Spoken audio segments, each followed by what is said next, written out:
Fondazione Radio Magica Onlus presenta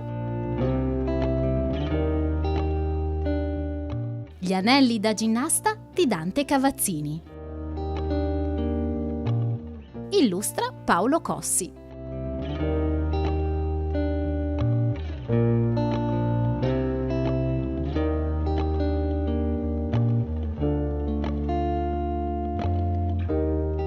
C'era una volta il mercante di stoffe Dante Cavazzini, detto il signor Dante, che era un ometto piccolo di statura, non soltanto piccolo, bensì piccolissimo. Fate conto di incontrare un vecchietto rimasto bambino. Spesso portava la matita dietro l'orecchio, perché così gli era più facile scrivere subito i conti su un pezzo di carta. E quasi ogni giorno indossava un grembiule da lavoro del colore della pelliccia di uno scoiattolo.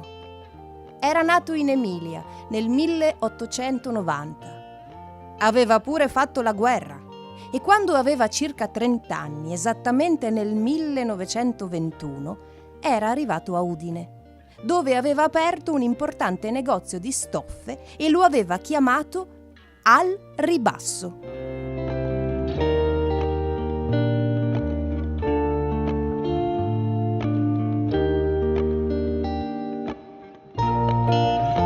Nella sua bottega aveva fatto appendere in alto, verso il soffitto, tantissimi tessuti che, a guardare tutta questa mappa di colori e di materiali, sembrava di stare sotto a un aquilone con le frange, oppure sotto il bucato appeso a centinaia di fili. Così, diceva, si sceglie più facilmente. Il signor Dante non aveva avuto figli e si dedicava ai bambini degli altri che avevano bisogno di cure e di aiuto.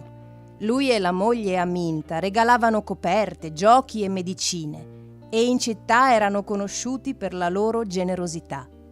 Il signor Dante parlava poco e lavorava molto. Mangiava spesso riso in bianco perché aveva mal di stomaco e non andava quasi mai in vacanza. Lo trovavi dietro il bancone, specialmente la mattina, con i clienti che lo salutavano. «Signor Dante, ce l'ha ancora quella tovaglia dove le macchie di cioccolata si tolgono facilmente?» Poi, il pomeriggio, spariva. «Vado fuori per alcune commissioni».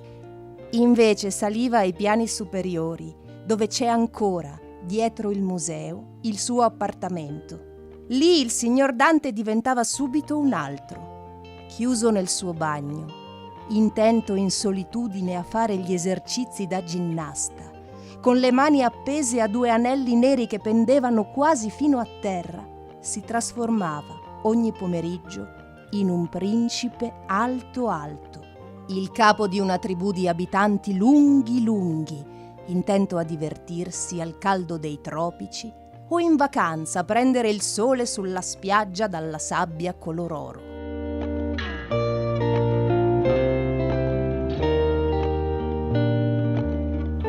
Alla sua morte, Dante Cavazzini ha donato alla città di Udine la sua grande casa, perché diventasse la casa di tutti, perché diventasse un museo per gli adulti e i bambini. E così i magici anelli stanno sempre lì appesi nel suo enorme bagno vicino al basso lavandino, a ricordarci il signor Dante, piccolo sì, ma dal cuore altissimo.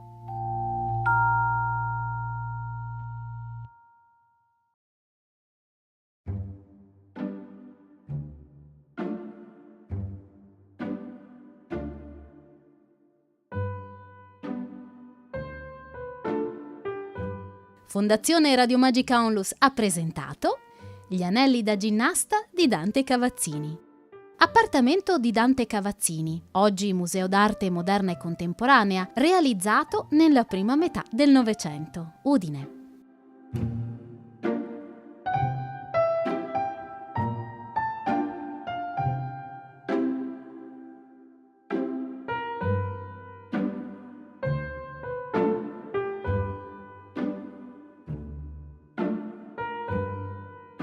Tutti Tutti i racconti del progetto Smart Radio sono disponibili su www.radiomagica.org.